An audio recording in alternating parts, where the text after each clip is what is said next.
Kalau kita melihat sejarah yang ada, banyak terjadinya konflik yang menghadapkan antar manusia itu terjadi karena perbedaan pandangan soal ketuhanan. Saya ambil contoh perang salib misalkan, yaitu yang mempertemukan konflik antara agama Islam dan Kristen, di mana karena perebutan kebenaran dan perebutan sebuah kekuasaan pada waktu itu. Di dalam Islam sendiri ada konflik sekterian antara Sunni Syiah, antara Syiah dan Wahabi, yang di mana konflik tersebut juga perbedaan pandangan teologi yang berkembang ke arah konflik politik bahkan sampai sekarang. Yang awalnya mempertanyakan Tuhan itu di mana, Tuhan itu apakah duduk di atas dan lain sebagainya, sehingga berkembang menjadi sebuah konflik politik yang sampai saat ini. Tetapi ada sebuah pertanyaan, apakah perdebatan ini, perdebatan tentang ketuhanan ini, itu akan selalu memunculkan dampak yang buruk? Coba kita analisis lebih dalam melalui sudut pandang filosofis, sosial, budaya. Apakah perdebatan tentang ketuhanan ini akan berujung pada sebuah perpecahan? Coba kita jelaskan yang dari pertama, dari sudut pandang filsafat misalkan. Di dalam filsafat itu ada filsafat epistemologi. Dari segi epistemologi, manusia memiliki keterbatasan. Manusia itu memiliki keterbatasan dalam memahami realitas yang bersifat transendental. Filosof seperti Immanuel Kant menyatakan bahwasanya Tuhan itu berada di dalam ranah nominal atau realitas yang tidak bisa diakses oleh manusia, oleh logika manusia. Sedangkan setiap klaim yang diklaim oleh manusia itu sendiri tentang Tuhan itu sifatnya, menurut Immanuel Kant, itu sifatnya spekulatif. Dari perbedaan pandangan epistemologi ini dalam memahami Tuhan membuat manusia itu seringkali menyebabkan konflik, karena setiap pihak yang mengklaim bahwasannya kebenaran tentang ketuhanan itu, yang kebenaran absolut itu berdasarkan sumber atau metodologi yang berbeda-beda, masing-masing itu berbeda-beda. Sehingga kalau kita lihat dari sudut pandang epistemologi ini, karena keterbatasan manusia dalam memahami sesuatu yang bersifat transendental tadi, sesuatu yang bersifat di luar batas manusia itu, sehingga dari situ klaim kebenaran atas ketuhanan itu bersifat spekulatif. Dari sifat yang spekulatif itu menyebabkan sebuah konflik, ya, karena kebenaran yang diklaim oleh agama tertentu dengan ketuhanan agama tertentu dengan ketuhanan agama yang lain itu sangat berbeda sekali, karena ya kebenaran yang absolut yang diklaim antara agama satu dengan agama yang lainnya itu berdasarkan sumber dan metodologi yang berbeda masing-masing itu. Sehingga dari sini akan sangat rawan sekali ketika mempertanyakan ketuhanan, memperdebatkan ketuhanan itu dimunculkan di permukaan umum. Karena ya dasarnya, klaim dasar untuk kebenaran absolut tentang ketuhanan itu sendiri itu sudah berbeda-beda sumbernya. Kitab sucinya berbeda, keyakinannya berbeda. Nah dari situ kalau dipertemukan untuk diperdebatkan, maka kemungkinan besar ya akan memunculkan sebuah konflik atau perpecahan. Itu kurang lebihnya seperti itu. Kita lihat dari sudut pandang hermeneutika atau tafsir yang beragam dalam kitab suci. Dalam hermeneutika ini makna suatu teks dalam ajaran agama itu sangat dipengaruhi oleh latar belakang budaya, bahasa, konteks sosial pada waktu itu. Dalam filsafat hermeneutika ini, saya mengambil salah satu tokoh yang terkenal yaitu Hans Gadamer. Beliau menunjukkan bahwa interpretasi itu tidak pernah netral, selalu ada praanggapan yang membentuk pemahaman seseorang.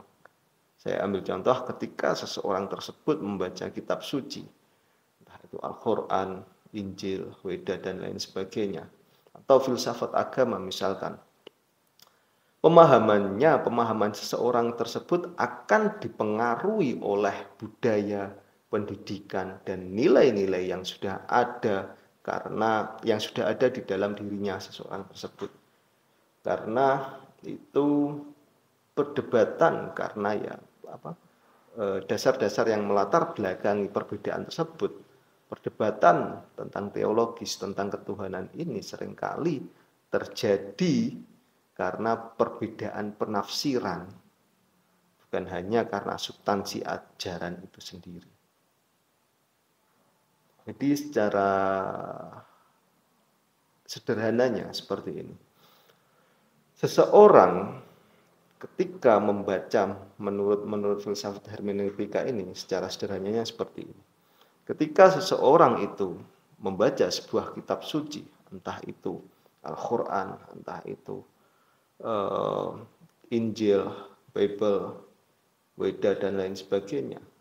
Nah, seseorang tersebut dalam memahami kitab sucinya, dalam menafsirkan kitab sucinya untuk diterapkan di dalam kehidupannya, tentunya seseorang tersebut mempunyai praanggapan atau mempunyai sesuatu yang mendasari seseorang tersebut, baik itu budayanya, pendidikannya, atau nilai-nilai yang sudah tertanam di dalam diri seseorang tersebut. Sehingga ketika seseorang tersebut yang latar belakangnya itu berbeda-beda mencoba mentafsirkan kitab suci yang notabene itu muncul dari Tuhan, maka di dalam penafsiran kitab suci tersebut itu akan memunculkan suatu kemungkinan besar yang berbeda-beda. Jadi yang berbeda itu bukan substansi ajarannya, tetapi tafsir-tafsir yang dimana tafsir tersebut dilatar belakangi manusia-manusia yang berbeda tadi. Sehingga ketika memperdebatkan ketuhanan, memperdebatkan tentang adanya Tuhan, memperdebatkan eksistensi Tuhan, itu juga akan memunculkan sesuatu yang berbeda-beda. Karena ya dengan latar belakang yang berbeda-beda tadi, budaya, pendidikan, dan lain sebagainya yang berbeda-beda tadi.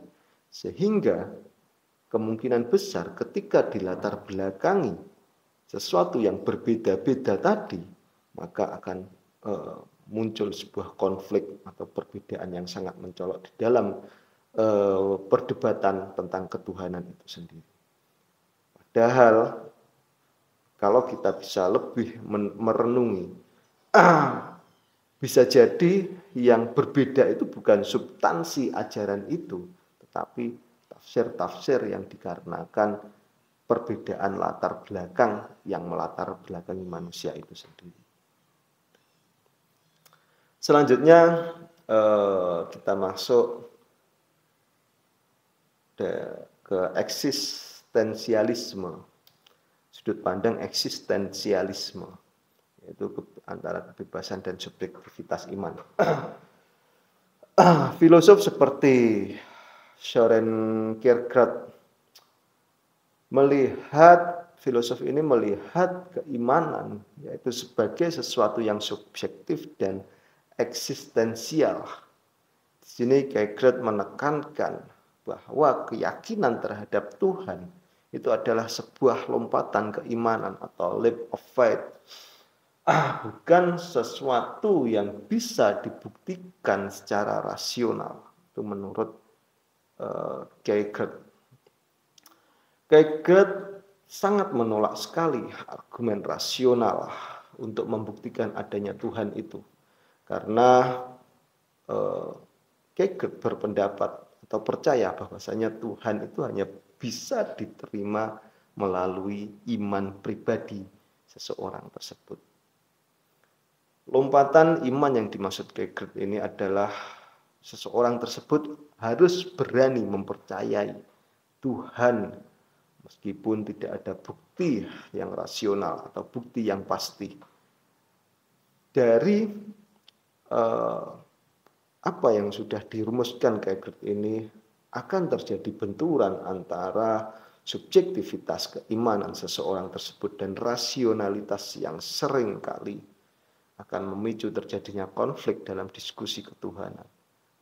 Ya karena ada sebagian manusia yang mencoba membuktikan bahwasanya Tuhan itu bisa dirasionalitaskan, Tuhan itu bisa difikirkan, Tuhan itu bisa masuk ke dalam alam pikiran kita. Tetapi di sisi lain ada yang berpaham seperti Kierkegaard ini bahwasanya kalau kita membicarakan ketuhanan ya kita harus meletakkan rasional kita, walaupun Tuhan itu tidak bisa dibuktikan secara rasional, tetapi kita harus menerima itu. Nah, ketika di antara dua kubu ini, subjektivitas keimanan ini dan rasional ini bertemu, itu akan seringkali memicu konflik di dalam diskusi tentang ketuhanan itu sendiri. Karena ya latar belakangnya sudah berbeda tadi. Selanjutnya kita masuk tentang sosial dan sosial agama. Di dalam sosial agama ini kita akan menemui adanya identitas sosial dan politik kekuasaan. Dari perspektif sosial agama, perdebatan tentang ketuhanan itu seringkali bukan sekedar masalah filosofis saja, tetapi juga terkait dengan identitas dan kekuasaan. Di sini saya mengambil tokoh sentral dari Émile Durkheim. Émile Durkheim ini melihat bahwasanya agama itu sebagai representasi nilai-nilai sosial. Jadi agama itu sebagai representasi nilai-nilai sosial yang ada di dalam kehidupan manusia itu sendiri. Sedangkan ada tokoh yang berseberangan yaitu Karl Marx itu menganggap bahwasanya agama sebagai alat legitimasi kelas penguasa, legitimasi kelas sosial. Lah, perpecahan akan muncul ketika perdebatan ketuhanan itu seringkali tidak murni intelektual, tetapi juga terkait dengan kepentingan politik, kepentingan kekuasaan, kepentingan ideologi, hanya kepentingan identitas tertentu. Ya, dari situ akan membentuk konflik sosial. Itu dari pandangan sosial agama. Jadi memperdebatkan ketuhanan itu hanya untuk memperkuat identitas manusia dan untuk memperkuat manusia itu dalam mencapai kekuasaan atau mempertahankan politik kekuasaannya.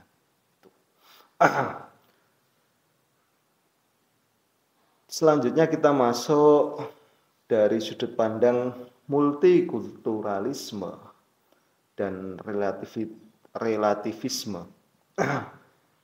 Di sudut pandang multikulturalisme dan relativitasme ini tidak ada kebenaran yang tunggal.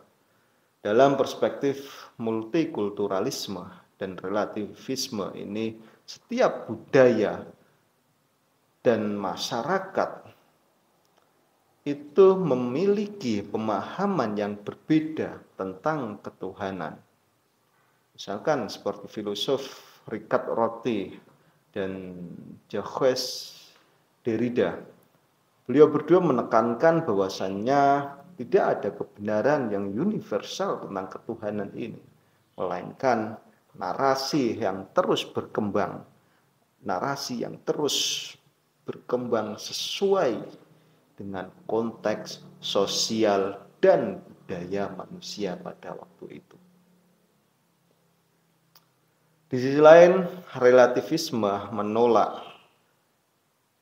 atau ditolak oleh kelompok yang percaya bahwasanya kebenaran Tuhan itu absolut, sehingga dari pertentangan multikulturalisme dan relativisme ini sering menciptakan sebuah ketegangan, bahkan konflik perpecahan, sudut pandang yang berbeda bahwasanya Tuhan itu, perdebatan Tuhan, pandangan Tuhan itu akan terus berkembang sesuai dengan sosial budaya yang berkembang juga di dalam masyarakat.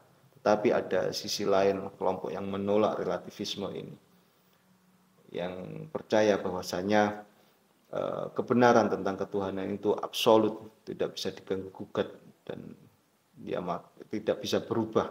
Nah, ketika dua kelompok ini ketemu berdebat, ya, yang akan muncul akan menciptakan ketegangan karena yang mendasari kedua kelompok itu adalah sudut pandang yang berbeda.